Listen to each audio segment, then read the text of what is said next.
Greetings and welcome to our Springs of Carmel Christian Knowledge. Today we have Bible Study Lesson 5. In our previous session, we viewed the general introduction to the book of Genesis. Now we examine the first chapter of Genesis, which relates the first creation story in the Bible. Before I continue the lesson, I request you to subscribe this channel so as not to miss any of the classes. Now let us begin our study. And the Bible begins with these words. In the beginning, when God created the heavens and the earth was a formless void, and darkness covered the face of the deep, while a wind from God swept over the face of the waters. Genesis chapter 1, verse 1 and 2. In Hebrew, Bereshit means in the beginning, and therefore the original name of this book in Hebrew is Bereshit. The Greek phrase enarche means in the beginning, and this is how John's Gospel begins. Enarche en ho logos, that is, in the beginning was the Word. While Genesis points to the beginning of creation, John in the Gospel reveals that before creation took place, the Word already existed. To put it differently, though the Word is begotten of the Father, as we read in John's Gospel, chapter 1, verse 18, the Word was not created. The second verse of Genesis reads, while a wind, and in Hebrew the wind, the word is used is ruha, while a wind from God swept over the face of the water. The Hebrew word ruha means air in motion. Hence, it could mean wind, breath, or the Spirit of God. From the New Testament theology, we understand the presence of the Holy Spirit with the Father and the Word, that is the Son, at the time of creation. In Acts chapter 2, verse 2, the Holy Spirit descended upon the apostles with the sound of a mighty wind, indicating the renewal of creation at Pentecost. The Bible gives two accounts of creation, one in the first chapter and another in the second chapter. These accounts were compiled from two different holy traditions. The spiritual interpretation of these creation stories reveals God's purpose in creating the universe and the human person especially. In the first chapter, the order of creation is as follows. God, who is light, began his creation with the creation of light on the first day. On the second day, he divided the dark primary chaotic waters into two, waters above and waters below. On the third day, he divided the lower waters into two, the dry land and the seas. On the fourth day, the sun, the moon and the stars were formed. On the fifth day, he created birds for the sky and fishes for the sea. On the sixth day, God created animals and human beings. On the seventh day, he completed the work of creation and commenced the work of preserving what he had created. When we speak of creation, we basically consider four questions: the who, why, when, and how of creation. The Bible, as God's revelation, reveals the who and why of creation. When and how is a matter of curiosity, and it may belong more to the realm of science, which is the examination and understanding of what already exists. God has given us the intellect to gratify our curiosity by examining nature. The Bible is not against scientific discoveries, but they could never be complete without the background of biblical revelation. Science seeks to explain the manner of creation, the how. But God's revelation speaks of the why, the reason for creation. Hence, they complement each other. The more scientists dig deeper into the nature of creation, the more the orderly yet deep complexity of creation is revealed. Whatever is discovered existed before scientists could examine it. The when and how of creation is an ongoing research which will never be complete until the end of ages. The more we discover, the deeper we are pushed into the intricacies of the universe. The who and why questions belong to the realm of God's revelation, which reveals the origin and the purpose of the universe. Only the creator of something can have the intimate knowledge of its reason for being, its design and construction. Only God can reveal himself, and only he can reveal his intention in creating as he did. Similarly, without the biblical revelation, we fail to understand the who and the why of creation. Examining the harmonious order, the vastness and complexity of creation, the existence of life forms which we can only recognize but have no power to imitate, we must begin to comprehend the enormous gap between human power and that of the Creator. To know the invisible Creator and to understand his purpose in creating life is an ongoing and gradual process of spiritual revelation that continues till the Creator reveals himself fully according to his plan and purpose. The above reflection makes it very clear that we cannot take the biblical creation story simply as it is. The Bible narrative is a simplified version of the immense work and stupendous power needed for creation. It is not a manual of how to imitate the work, especially in the light of our severely limited powers, even of understanding it.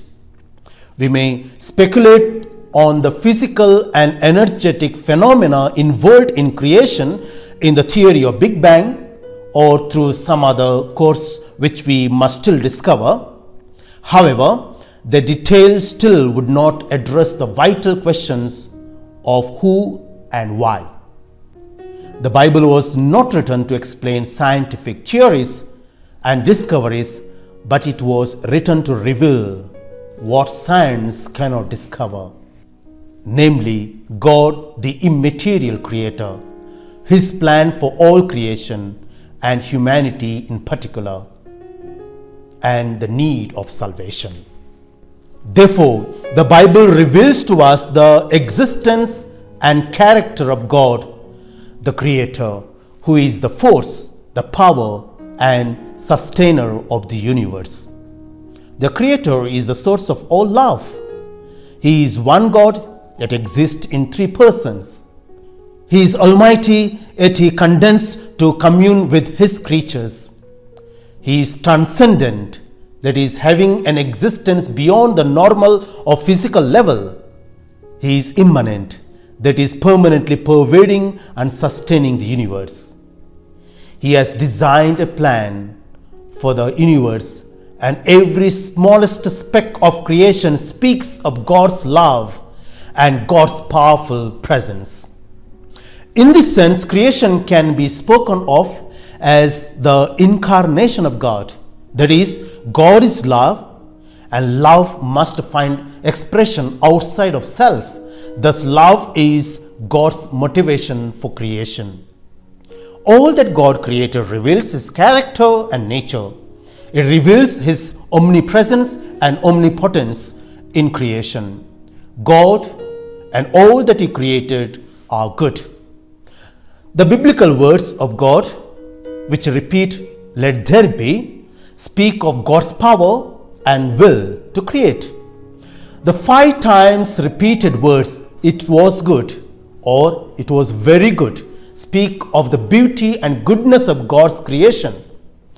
In every created thing, we find God's goodness and God's presence. Pope Francis teaches, the universe unfolds in God, who fills it completely. Hence, there is a mystical meaning to be found in a leaf, in a mountain trail, in a dewdrop, in a poor person's face. The ideal is not only to pass from the exterior to the interior to discover the action of God in the soul, but also to discover God in all things. Laudato Si, paragraph 233. We give a special focus in our study to the creation of human person. On the 6th day, God created human beings. God said, "Let us make humankind in our image, after our likeness. Let them have dominion over the fish of the sea, the birds of the air, the cattle, and over all the wild animals and all the creatures that crawl on the ground." Genesis chapter 1, 27, 28. Let us examine and study these verses. Mark the words, God created humankind in His image. In the divine image He created them. Male and female He created them. This phrase comes from the later, that is priestly tradition. Genesis chapter 2, 7 to 8 and 18 to 23. The second creation account comes from the earlier Yahwistic tradition. The later tradition is placed first in the Bible. According to the priestly tradition, man and woman were created after God had created everything else. This indicates that they are the crown, the pinnacle, the highest level of creation. God did not form them, but created. The Hebrew word bara, God created them. Genesis chapter 1, 27. Man and woman are created according to the image and likeness of God. God created human beings not out of necessity or arbitrarily, but freely. God, so to say, He freely wills to give us life, to bring us into existence.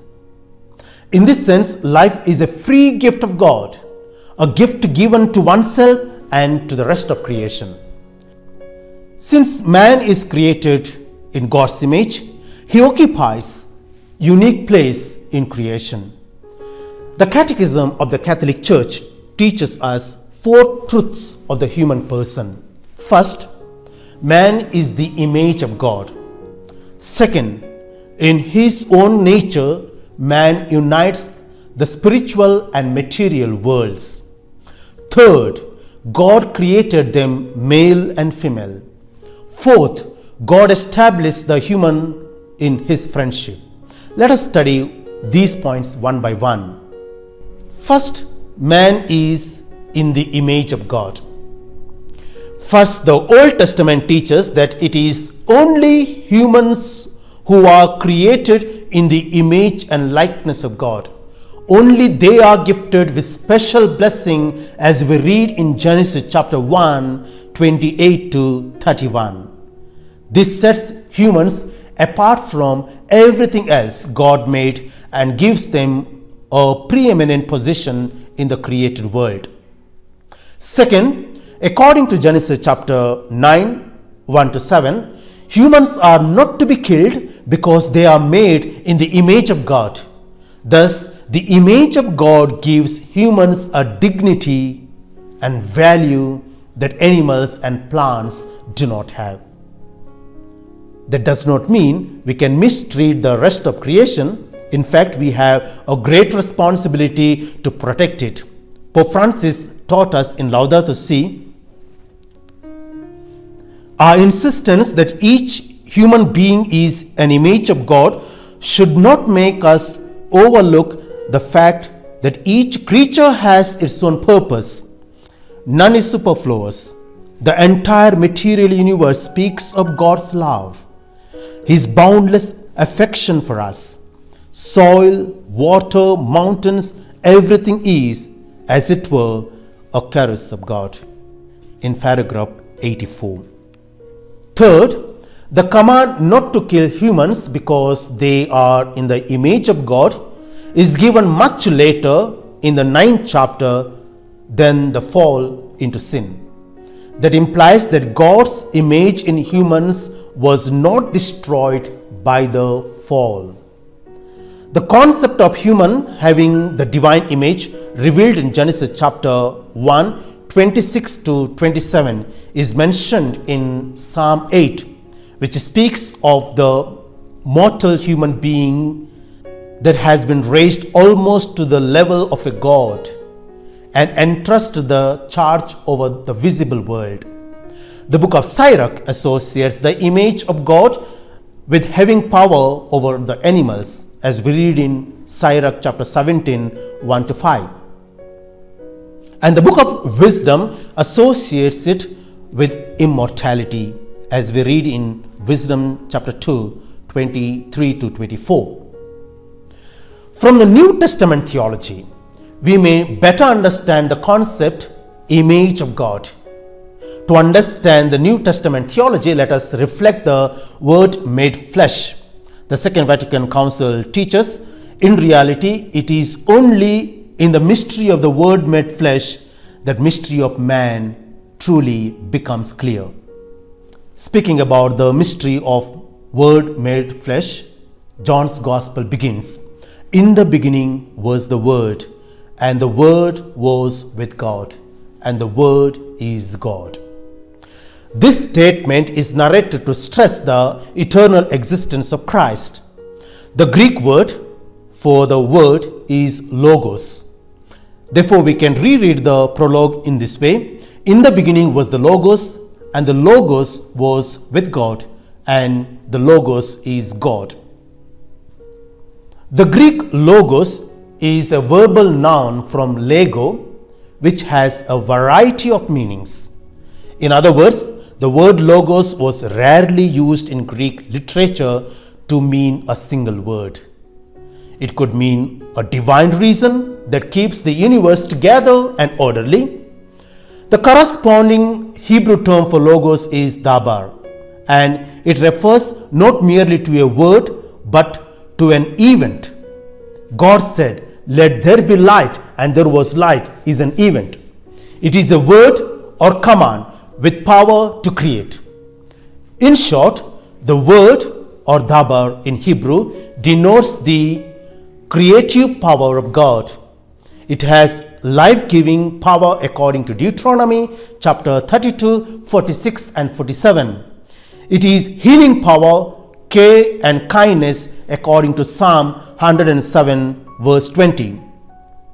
It has preserving power according to Wisdom 16:26. In the prophetic readings, it is the guiding purpose of God in history. The word always accompanies God's will, as we read in Isaiah chapter 55, 10 and 11. In the wisdom traditions, creation came about through God's wisdom, as we read in Proverbs chapter 8, 22 to 30. The Hebrew word for wisdom is chokmah, and the equivalent Greek word is Sophia. The word Sophia also means cosmic principle of the universe or the order of the universe. So we see both Logos and Sophia are indicated.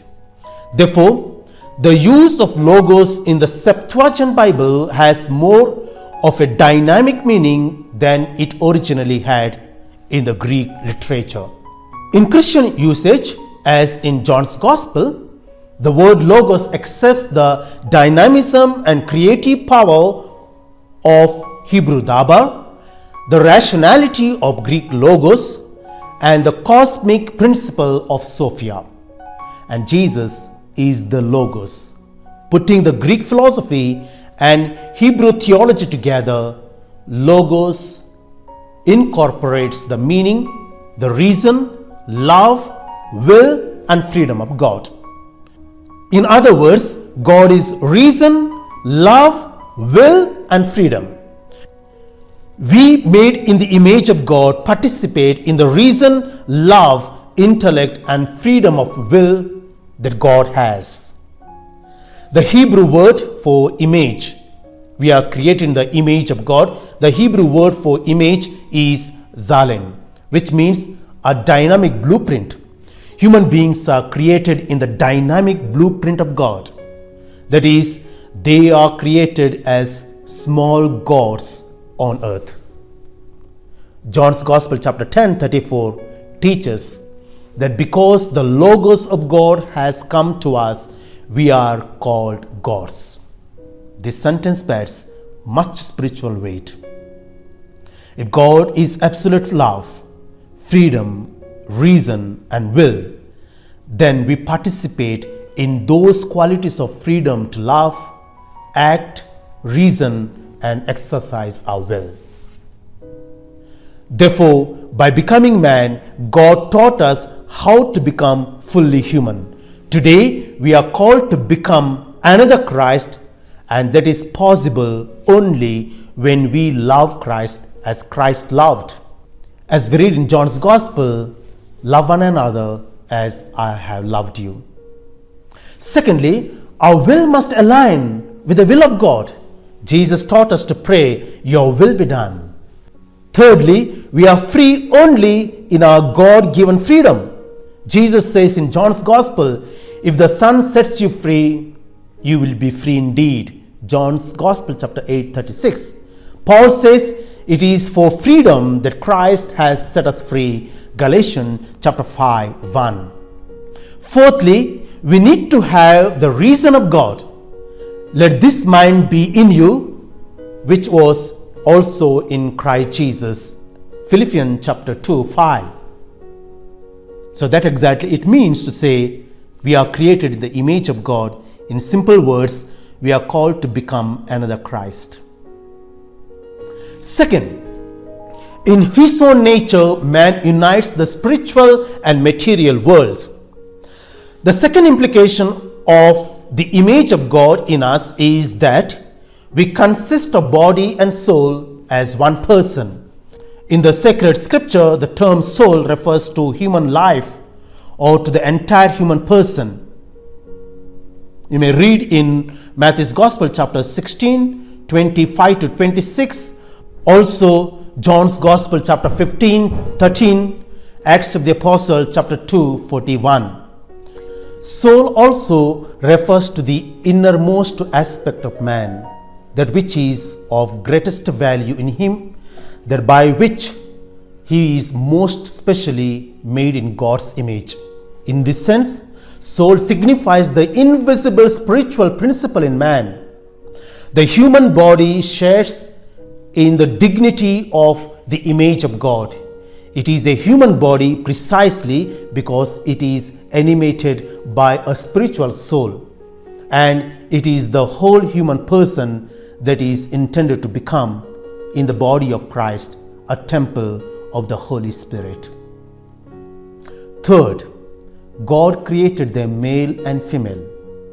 This phrase from the Bible speaks of the dignity and equality of man and woman. In their being man and being woman, they reflect the Creator's wisdom and goodness. Fourth, God established mankind in his friendship. It is because mankind has the image of God that man is able to relate to God as both father and friend at the same time. In other words, we are able to transcend into Christ. Karl Rahner reflected that the human being is essentially dynamic and restless. We are in a perpetual quest for the higher being, that is God. St. Augustine says, "Our hearts are restless until they rest in God." God created humanity in his image for three purposes, as related in Genesis chapter 1 and 2. First, to subdue the world, that we read in Genesis chapter 1, 28. Second, to till the ground, Genesis chapter 2, 5. And third, to protect the earth, chapter 2, 15. To subdue the world does not imply domination in the sense of having freedom to destroy nature, but rather to continue God's work of creation by ensuring its continued order and harmony. Just as God brought about order into chaotic waters, human beings must rule to ensure that order and harmony prevail over chaos. To till the ground primarily has the meaning of imitating God who worked to create the world. Human beings have to continue the work of God through their own work. Work gives dignity to the human person. Work is not punishment for sin. The command to till the ground was given before sin came into the world. And to protect the earth means to participate in God's work of preserving and sustaining the creation. We are not owners of the earth, we are stewards of earth. God has chosen each one of us to care for the creation. In fact, the image and likeness of God in us brings us into a fourfold relationship with God, with self, with others, and with nature. This fourfold relationship puts us into an authentic spirituality to become God-like creatures on this earth. Friends, having seen the vast explanation of verses 26 and 27, God created us in His image and likeness. Let us now focus on the verse 28 of chapter 1. Verse 28 mentions the divine blessings. Be fruitful and multiply and fill the earth. This blessing does not propose procreation without responsibility. Wisdom 4, verse 11 praises families whose children are well educated, useful, and good. However, in the Hebrew context, barrenness was considered a curse from God. Verses 29 and 30 tell us herbs and fruits must be man's fruit. The author of Genesis expresses the ideal of a non-violent world in which not even animals would be killed. But later a concession is made in Genesis chapter 9:3 because God takes into consideration the true condition of sinful humanity. The whole creation story in the first chapter ends by saying, "Thus the heavens and the earth were finished, and all their multitude. And on the seventh day God finished the work that He had done, and He rested on the seventh day from all the work that He had done." Chapter 2, 1-2. Did God really need rest? God does not need rest, but we do. The Bible shows the importance of human labor, but we are not to become enslaved to work. One day in a week is the day set aside to love and worship our Father, Creator.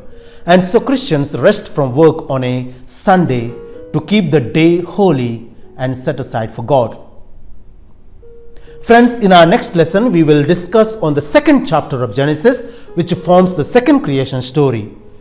The important topics that we will be dealing there are the dignity of human labor.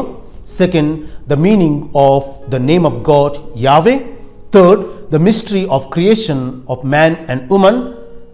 And fourth, the tree of life and the tree of knowledge of good and evil, and the four rivers in the Garden of Eden. And finally, the sacrament of marriage. So friends, see you in the next session, and I pray God's blessing on you. And in order to get every week lessons from Bible and other lessons, please subscribe our channel. May God bless you. Amen.